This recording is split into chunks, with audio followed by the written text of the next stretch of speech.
आज हम साइकोलॉजी के एक बहुत ही महत्वपूर्ण विषय को पढ़ेंगे जिसका नाम आपने बोर्ड पे देख ही लिया होगा, अधिगम के सिद्धांत, थ्योरीज ऑफ लर्निंग। इन अधिगम के सिद्धांतों में थॉर्नडाइक का सिद्धांत बहुत महत्वपूर्ण है। थॉर्नडाइक का चित्र मैं आपको जरूर इस टॉपिक को शुरू करने से पहले दिखाना चाहूंगा, तो आप इसको स्क्रीन पे देखिएगा।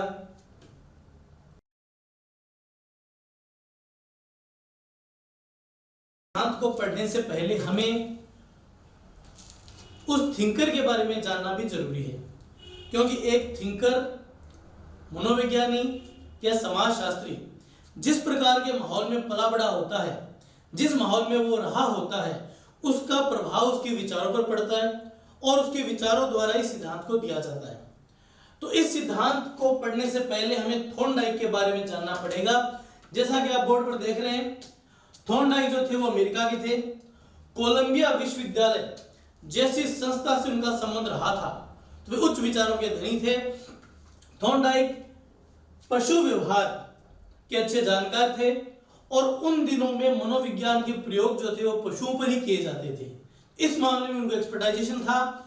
थॉर्नडाइक अधिगम प्रक्रम में विशेष रुचि रखते थे। उन्होंने औद्योगिक श्रमिकों पर परीक्षण किया। अब आप जानते हैं कि उद्योग धंधों के अंदर उत्पादकता और लाभ महत्वपूर्ण चीजें होती हैं। उसी के संदर्भ में उन्होंने जो प्रयोग किए उनमें तार्किकता का समावेशन होना स्वाभाविक था। तो उनका जो भी प्रयोग रहा औद्योगिक श्रमिकों पर, वहां उनका मुख्य जो ध्येय था वो तार्किकता पर था।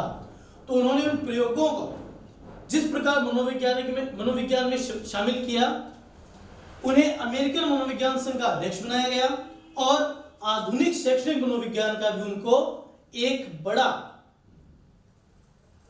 प्रणेता माना जाता है। तो हमने इस प्रकार से थॉर्नडाइक के बारे में जो महत्वपूर्ण बातें थी वो जानी। बाकी जो सामान्य सूचनाएं हैं वो आपको किसी भी किताब से मिल जाएंगी। तो इस अधिगम सिद्धांत को शुरू करने से पहले हमें इन थिंकर के बारे में जानना जरूरी था।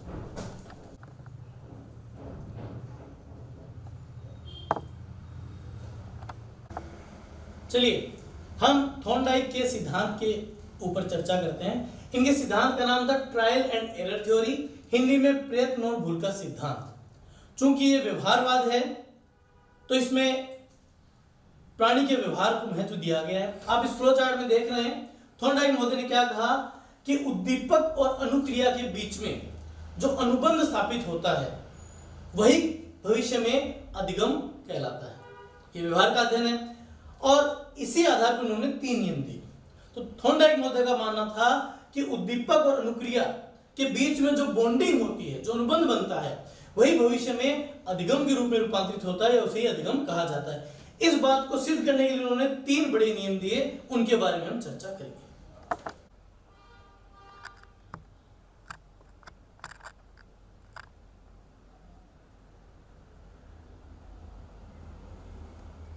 वो नियम है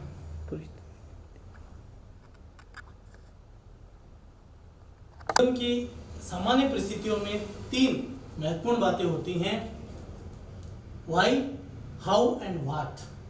क्यों, कैसे और क्या।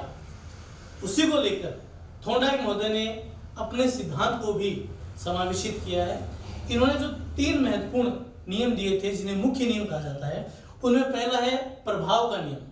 इस चार्ट में आप देख सकते हैं, बड़ा ही क्लियर है और मनोविज्ञान में फ्लो चार्ट मेथड इतनी शानदार है कि पूरा कंसेप्ट आपका क्लियर हो जाएगा। देखिए, प्रभाव के नियम में उन्होंने कहा कि किसी भी परिस्थिति में अधिगमकर्ता प्रतिक्रिया देता है और इनके जो संबंध हैं परिस्थिति और प्रतिक्रियाओं के, वो परिवर्तनशील होते हैं, लगातार बदलते रहते हैं। यानी व्यक्ति जरूरी नहीं है कि हर परिस्थिति में एक जैसी ही प्रतिक्रिया दे। अब अगर इनके जो संबंध है उनमें संतोष बढ़ रहा है तो उसका अधिगम का जो प्रभाव है वो लगातार बढ़ता जाएगा, और अगर असंतोष बढ़ रहा है तो क्या होगा, लगातार सीखने की जो परिस्थिति वो घटती जाएगी, उसका प्रभाव कम होता जाएगा। इसका हम एक उदाहरण लेते हैं। मान लीजिए एक बच्चा है, वो किसी समूह में पतंगबाजी सीखने के लिए गया, तो ये उसकी परिस्थिति थी और वहां उसमें जो वहां आसपास के लोग हैं उनकी प्रतिक्रियाओं से अगर वो उसमें असंतोष पड़ गया तो धीरे धीरे उसका सीखने का जो प्रभाव वो कम होता चला जाएगा। तो इनका जो पहला नियम है प्रभाव का नियम, वो बड़ा ही बेहतर है अधिगम के संदर्भ में।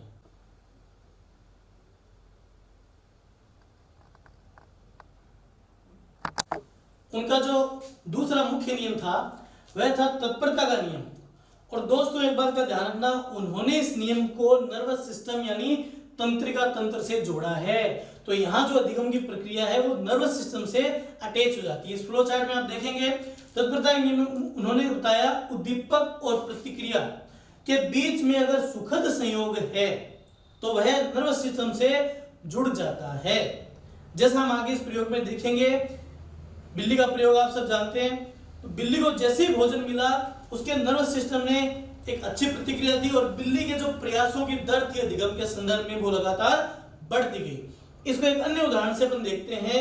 एक छोटे बच्चे को यह कहा जाता है कि अगर वह क्लास के टेस्ट में टॉप करेगा उसे चॉकलेट मिलेगी, और चॉकलेट का खाना नर्वस सिस्टम के लिए एक सुखद संकेत है। अगली बार वो फिर प्रयास करता है टॉपर बने रहने के लिए। अब तीसरा जो नियम है वो आप देख पा रहे हैं, अभ्यास का नियम। इसमें पुनरावृत्ति को थॉर्नडाइक महोदय ने महत्वपूर्ण माना। जितनी ज्यादा पुनरावृत्ति होगी अधिगम उतना ही मजबूत होता जाएगा। इसमें एक है उपयोग का नियम और अनुपयोग का नियम। किसी भी अधिगम परिस्थिति का लगातार उपयोग होता जाएगा तो व्यक्ति अधिगम में मजबूती प्राप्त करेगा, और अगर वह रिपीटेशन नहीं कर रहा है तो धीरे धीरे अधिगम कमजोर होता जाएगा। तो ये तीन मुख्य नियम थॉर्नडाइक महोदय ने दिए। इसके अलावा 5 गौण नियम हैं, उन पर भी हम चर्चा करते हैं।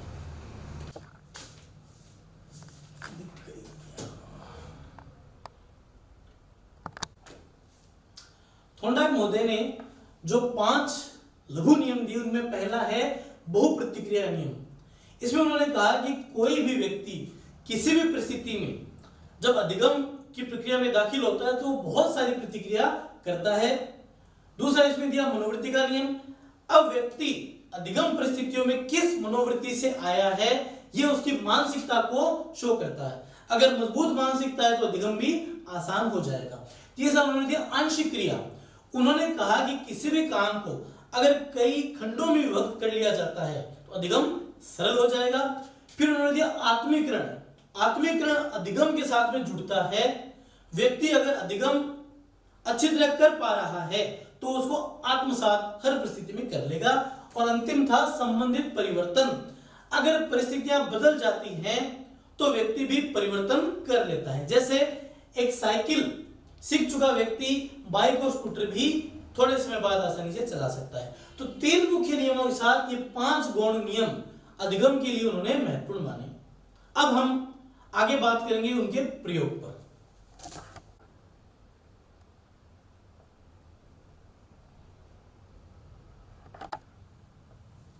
दोस्तों थॉर्नडाइक महोदय ने एक भूखी बिल्ली पर प्रयोग किए। जैसा कि आप चित्र में देख पा रहे हैं, ये एक पजल बॉक्स है। इसमें उन्होंने बिल्ली को बंद कर दिया और बाहर भोजन लटका दिया या रख दिया। अब बिल्ली चूंकि भूखी थी, उसे खुशबू आई, उसने क्या किया, भोजन पाने के लिए प्रयास किया। बिल्ली ने पूरे पिंजरे के अंदर अपने हाथ पांव मारे, उसने फर्श को भी खुरेचा, ऊपर भी वो उछली, चारों तरफ हाथ पांव मारे, और संयोगवश उसका पंजा इस लीवर पर लग गया और पिंजरा या पजल बॉक्स खुल गया। बाहर आकर उसने भोजन प्राप्त कर लिया। उन्होंने फिर बिल्ली को जब वो भूखी थी इसमें बंद किया और लगातार ये प्रयोग दोहराया। बिल्ली के प्रयासों की संख्या बढ़ती गई और अंततः बिल्ली को यह पता चल गया कि लीवर के दबने से ही पजल बॉक्स का गेट खुलता है। शुरू में उसने इसे पाने के लिए मान लीजिए 10-15 मिनट लगाए और प्रयास करते करते लास्ट में एक ऐसा समय आया कि वो तुरंत कोने में जाती, लीवर को दबाती और भोजन प्राप्त कर लेती। तो ये जो प्रयोग था ये अधिगम की दिशा में बहुत ही महत्वपूर्ण साबित हुआ। अब उन्होंने जो मुख्य और गौण नियम दिए उनके ऊपर हम इस प्रयोग को अध्यारोपित करके चर्चा करेंगे, किस तरह से उन्होंने अपने सिद्धांत को इस प्रयोग के द्वारा सिद्ध किया। देखिए बिल्ली का जो प्रयोग था वो उनके मुख्य सिद्धांतों से कैसे अटैच होता है। प्रभाव का नियम। बिल्ली एक परिस्थिति में थी, उसने वहां प्रतिक्रिया दी और उसे संतोष मिला, क्योंकि वो सफल रही और लगातार उसने ये प्रयास किए, तो ये प्रभाव था अधिगम का। दूसरा, तत्परता का नियम। अब उद्दीपक और प्रतिक्रिया के बीच जो सुखद संयोग बना वो उसके नर्वस सिस्टम से अटैच हो गया, तो इसने उसके मनोबल को बढ़ाया और बिल्ली के प्रयास लगातार बढ़ते गए। अभ्यास का नियम, उसने लगातार प्रयास किए तो उसे लीवर का पता चल गया। इस तरह उनके जो मुख्य नियम थे वो इसमें पूर्णतया फिट हो जाते हैं। मित्रों, अब हम बात करेंगे थॉर्नडाइक के त्रुटि और प्रयत्न सिद्धांत की विशेषताओं पर। इस फ्लो चार्ट में आप देख पा रहे हैं, सबसे पहली विशेषता प्रेरणा। जैसे कि आपने देखा बिल्ली भूखी थी, उसे भोजन ग्रहण करने की प्रेरणा मिली, तो ये सिद्धांत जो है वो प्रेरणा से शुरू होता है। असफल प्रतिक्रिया, बिल्ली ने उस गेट को खोलने के लिए बहुत सारे प्रयास किए, उसमें वो बहुत बार असफल भी रही, लेकिन धीरे धीरे जब अधिगम होने लग जाता है तो इन असफल प्रतिक्रियाओं की जो संख्या है वो कम होने लग जाती है। बाधाएं आएंगी ही, ऑब्वियस सी बात है। जब कोई व्यक्ति अधिगम करता है तो उसमें बाधाएं आना स्वाभाविक सी बात है। और आकस्मिक सफलता, कई बार अधिगम करता, कई सारे जब प्रयास करता है तो उसे आकस्मिक सफलता मिल जाती है। यह भी इससे सिद्ध हुआ, बिल्ली का जो पंजा था वो बाई चांस लीवर पे लगा और उसने इस आकस्मिक सफलता को कैच कर लिया कि सफलता यहीं से मिलेगी। उचित अनुचित प्रतिक्रियाएं, अब देखिए एक कोने के अंदर वो लीवर था, अब बिल्ली अगर वहां जाती है तो ये उचित प्रतिक्रिया है, और दूसरे कोने में जाती है जहां लीवर नहीं था तो वो अनुचित प्रतिक्रिया है। अधिगम के अंतर्गत व्यक्ति बहुत बार उचित प्रतिक्रिया करता है, बहुत बार अनुचित भी करता है, लेकिन जैसे जैसे समय बढ़ता जाता है उचित प्रक्रियाओं की जो संख्या है वो बढ़ती जाती है। तो ये इस सिद्धांत की मुख्य विशेषताएं थी।